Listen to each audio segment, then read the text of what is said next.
खबरों की वही तस्वीर,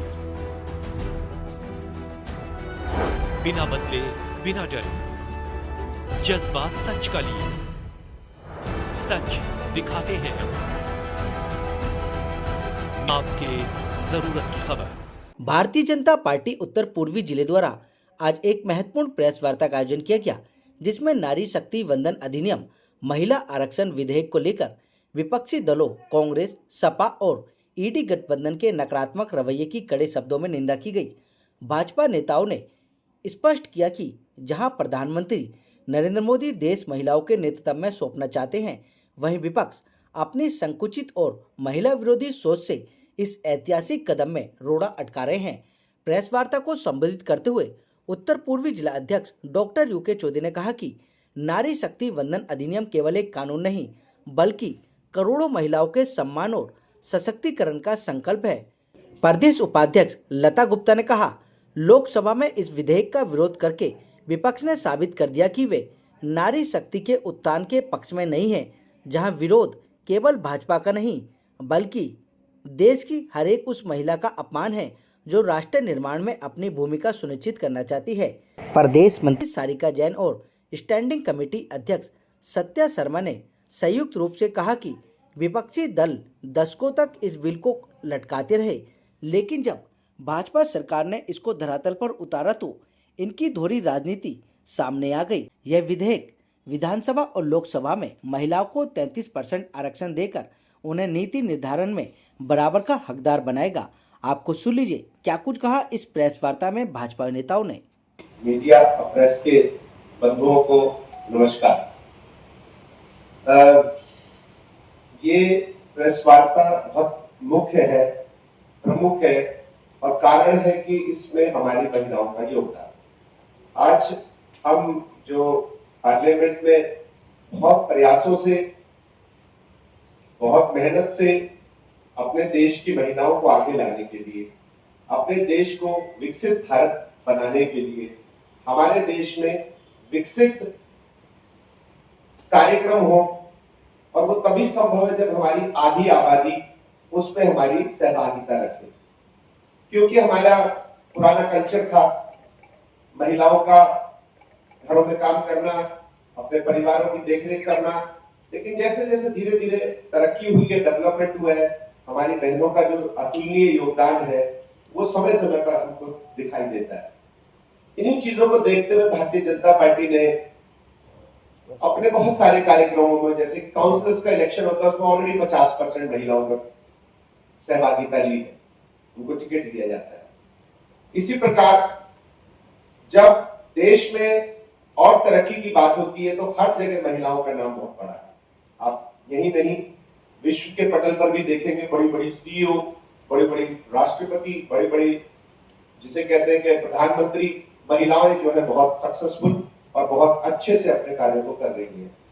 तो सदन में जो ये हमारा विधेयक लाया गया, तो इसको जिसने असफल बनाया, जिस पार्टी ने असफल बनाने में अपनी जिम्मेदारी और भूमिका अदा करी है, नाम किसी से छुपे नहीं है, बहनें अच्छे से बताएंगी क्योंकि बहनों से रिलेटेड मटेरियल है, तो मुझे समझता है बहनों को ज्यादा बताना चाहिए। मैं तो जिला अध्यक्ष होने के नाते आपके सामने बहनों को एक एक करके बुलाऊंगा और उनसे रिक्वेस्ट करूंगा कि अपने जो उद्गार है वो आप बताएं कि किस प्रकार से ये सफल हो, क्योंकि उस दिन ये मौजूद भी थी, सभी बहनें उस दिन पार्लियामेंट में थी और कैसे कैसे जिसे कहते हैं कि लोगों ने जिसे कहते हैं कि प्रयास किए गए ना रुके, क्या अलग अलग तरीके के बहाने बनाए। वो बहाने जनगणना से रिलेटेड थे, जाति जनगणना से रिलेटेड थे, बहुत सारी चीजें थी, सीटों के बढ़ने से रिलेटेड थे। प्रेस कॉन्फ्रेंस बहुत ही संवेदनशील विषय को लेकर रखी गई है। निश्चित तौर पर नारी शक्ति वंदन अधिनियम, जो कि महिलाओं के अधिकार और सम्मान से जुड़ा हुआ एक बिल, जो संसद में 1923 में पास हुआ, 2023 में पास हुआ, और उस बिल में जिस प्रकार से सारी बातें उस बिल में उस समय पर चिन्हित कर दी गई थी, अवसर महिलाओं को मान सम्मान और अधिकार देने का आया और वो दिन था 2026 और 16, 17 और 18 तारीख। 16 तारीख को पूरे देश की बहनों में जो उत्साह था, देश के यशस्वी प्रधानमंत्री आदरणीय नरेंद्र मोदी जी की ओर देश की आधी आबादी उत्साह के साथ एक उससे देख रही थी। लेकिन 17 तारीख को विपक्ष ने एक ऐसा जाल बुना और झूठ के जाल में हमारे इस बिल को पास होने नहीं दिया। मैं पूछना चाहती हूँ, कभी जनगणना का बहाना, कभी परिसीमन का बहाना। मैं पूछना चाहती हूँ विपक्ष के उन मठाधीशों से कि हमारे संसद के अंदर 543 सीटें कब हुई थी? तब जवाब आता है कि 543 सीटें 1971 में हुई थी। और 1971 में भारत की जनसंख्या कितनी थी? तो भारत की जनसंख्या थी 50 करोड़, और हम बहनों की जनसंख्या की बात करेंगे तो 20 से 22 करोड़। तब और आज भारत की जनसंख्या कितनी है? आज 2026 में भारत की जनसंख्या 150 करोड़ के करीब पहुंच रही है, 4 गुना। तब परिसीमन आवश्यक है या नहीं? आप स्वयं देखिए।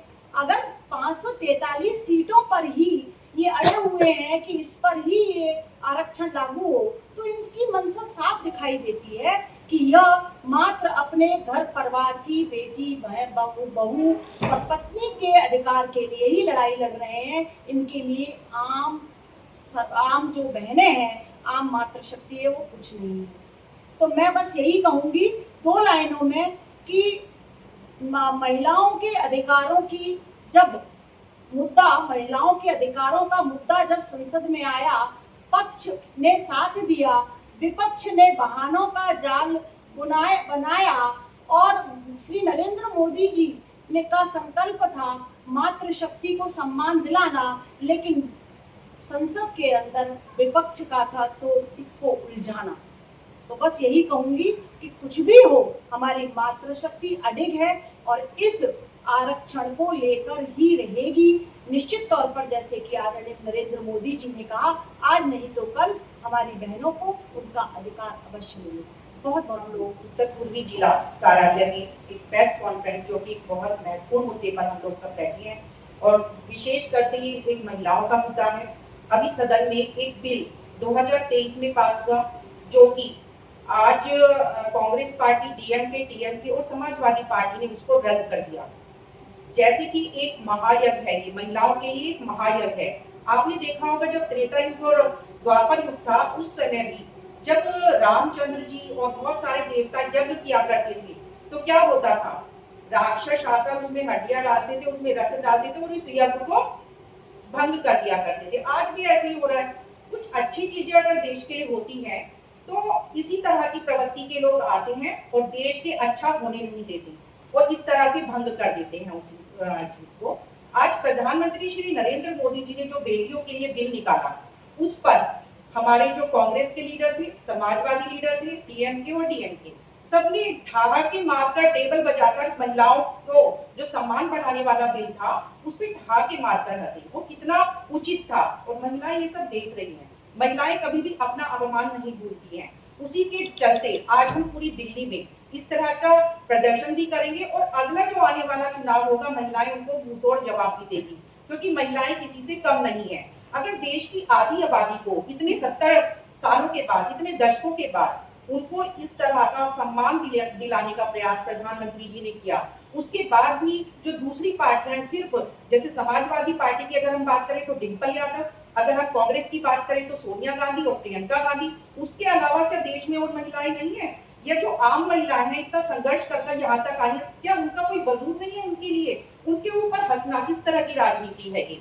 आज उन महिलाओं को, जो महिलाएं जमीन से उतरकर इतनी मेहनत के बाद ऊपर पहुंची हैं, या प्रधानमंत्री जी जब उनको हक दिलाने की बात करते हैं तो इस तरह से दूसरी पार्टियों को करना चाहिए? आज मेरे अंदर भी इतना रोष है कि हम लोग इतना स्ट्रगल करके आगे तक आते हैं, लेकिन कांग्रेस पार्टी, समाजवादी पार्टी, कोई भी पार्टी, इस तरह की पार्टी टेबल बजा बजा के संसद में हंसती है। इस तरह का अपमान जो बेटियां हैं, जो महिलाएं, बिल्कुल सहन करने वाली नहीं है और आने वाले समय में जरूर जवाब देगी। इस तरह से ये लोग बोलते हैं कि लोकतंत्र की जीत हुई। क्या बेटियों की हार भी इनकी लोकतंत्र की जीत है? ऐसा बिल्कुल हो ही नहीं सकता।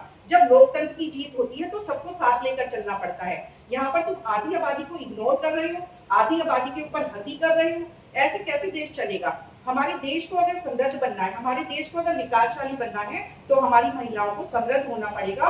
और प्रधानमंत्री जी की ये बात महिलाएं कभी नहीं भूलने वाली है कि उन्होंने हमारे लिए कितना प्रयास किया, लेकिन दूसरी पार्टियों ने आकर खलल डाला और उस जो बिल को रद्द कर दिया। तो आज हमारे लिए बहुत अपमानजनक बात है कि दूसरी पार्टियों ने हम महिलाओं का अपमान किया और हम इसको भूलने वाली नहीं है। आने वाले टाइम में मुंह तोड़ जवाब जरूर मिले।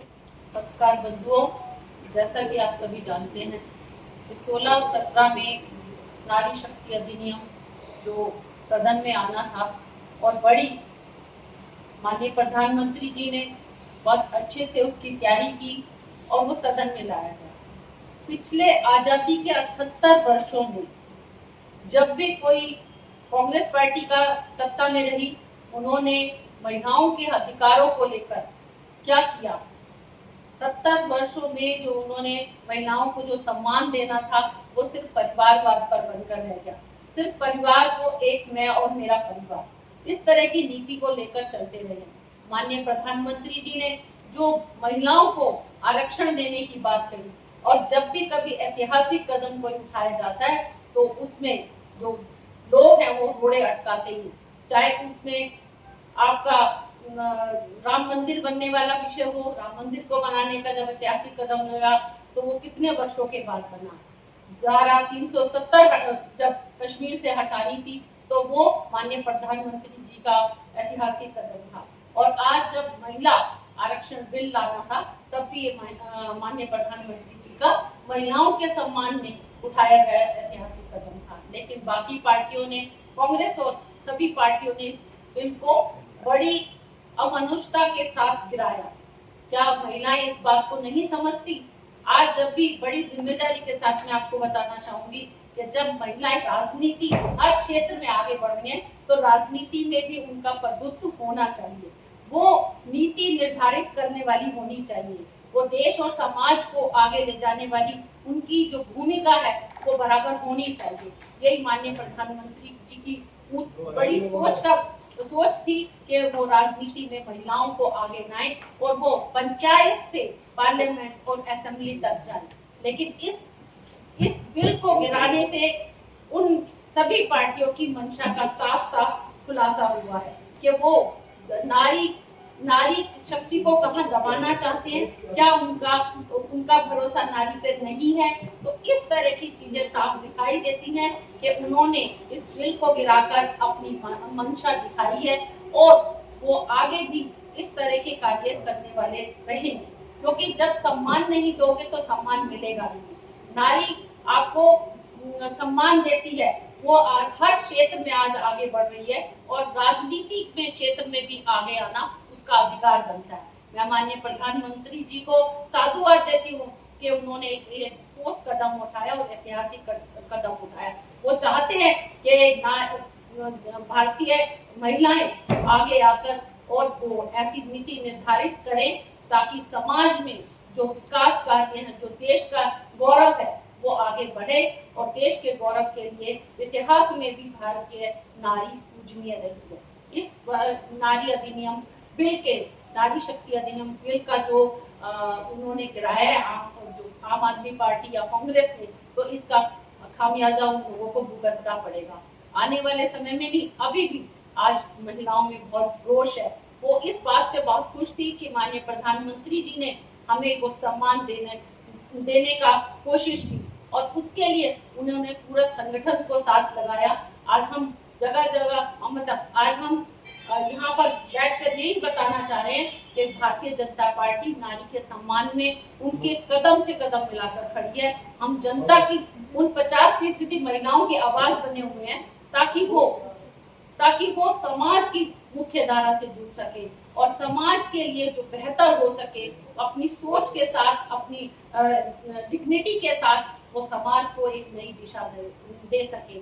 मैं इस प्रेस कॉन्फ्रेंस के माध्यम से बताना चाहूंगी कि हम महिलाएं यहाँ पर रुकने वाली नहीं।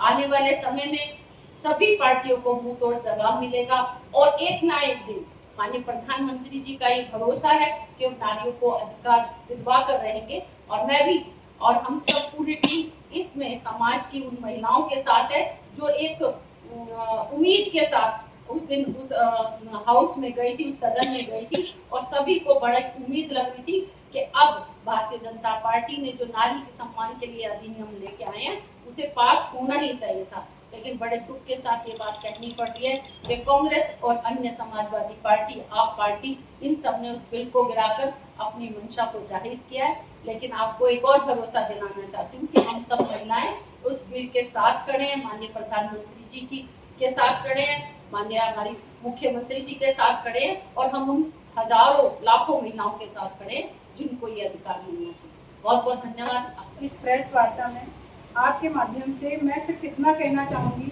कि भारत की हर एक नारी एक छोटी सी जगह से लेकर हम लोग बिल्कुल मामूली सी जगह से आए हैं और हमारी ये उम्मीद थी कि हम भी कभी संसद में जाएंगे।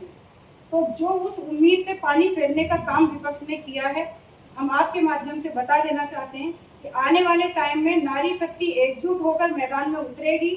जब राक्षसों का वध करना होता है तो चंडी रूप धारण करना होता है। हर एक नारी में चंडी रूप धारण होगा और इस बिल को पास करना पड़ेगा। और हमें अपने मोदी जी पे बहुत विश्वास है कि ये नारी शक्ति अधिनियम बिल पास भी होगा और आपके मध्य में एक दिन भारतीय नारी, हर घर से एक नारी संसद तक पहुंचेगी जरूर। बहुत बहुत आभार। बिल्कुल सही कहा हमारे जिलाध्यक्ष डॉक्टर चुटकी चौधरी ने, क्योंकि टीएमसी और डीएमके ने नारी शक्ति वंदन अधिनियम का विरोध किया। नारी शक्ति वंदन अधिनियम महिलाओं का केवल एक हक नहीं है, ये बात है देश के समग्र विकास की। यदि देश का विकास करना है, विकसित भारत की कल्पना यदि हम 2047 की लेके चल रहे हैं, तो कानून बनाने के निर्णय में हमें महिलाओं को लेके आना पड़ेगा। जब तक नारी देश के लिए कानून बनाएगी नहीं संसद में बैठकर, विधानसभा में बैठकर, तब तक इस देश का समग्र विकास नहीं हो सकता। तो जिन पार्टियों ने इस नारी शक्ति वंदन अधिनियम का विरोध किया, इसका मतलब उन्होंने देश के विकास का विरोध किया, क्योंकि नारी शक्ति वंदन नियम महिलाओं को संसद में लाकर देश के लिए कानून बनाने का उनका हक दे रही थी, जो कि डीएमके और टीएमसी, आम आदमी पार्टी और कांग्रेस ने तो सबसे ज्यादा इसका विरोध किया। तो मैं जो ये महिलाएं इन पार्टियों में भी है, उनसे भी कहना चाहती हूँ, यदि ये पार्टियां महिलाओं के हक में नहीं खड़ी हो सकती तो आप भी ये कैसे खड़ी होंगी। जिस प्रकार इन लोगों ने जश्न मनाया बहुत ही शर्मनाक था। साथ ही साथ जो परिसीमन और सेंसस को इन्होंने इंटरलिंक किया, तो मैं ये बताना चाहूंगी कि ये तो कॉन्स्टिट्यूशनल मैकेनिज्म है। इससे पहले भी जो है 4 बार परिसीमन हुआ कि यह संवैधानिक था कि अनकॉन्स्टिट्यूशनल था। तो जो परिसीमन है वो 543 सीट को बढ़ाने के लिए था, मतलब 850 करने के लिए, क्योंकि जो 1971 का सेंसस था तब ये सीटें निर्धारित की गई थी और अभी ये जो सीटें जो बढ़ेंगी तो जाहिर सी बात है हमारी महिलाओं को ज्यादा अपॉर्चुनिटी मिलेगी। और जो अभी हमने देखा कि किसने हमारे समर्थन में लड़ाई की और किसने हमारे हक को कुचलने के लिए काम किया, तो हम इसका पूरा जो है विरोध करते हैं विपक्ष का, चाहे टीएमसी हो, चाहे इंडिया गठबंधन हो, चाहे डीएमके हो, जितनी भी विपक्ष की पार्टियां हैं, उन्होंने जिस प्रकार से महिलाओं के अधिकार का हनन किया है, ये बहुत ही दुर्भाग्यपूर्ण था।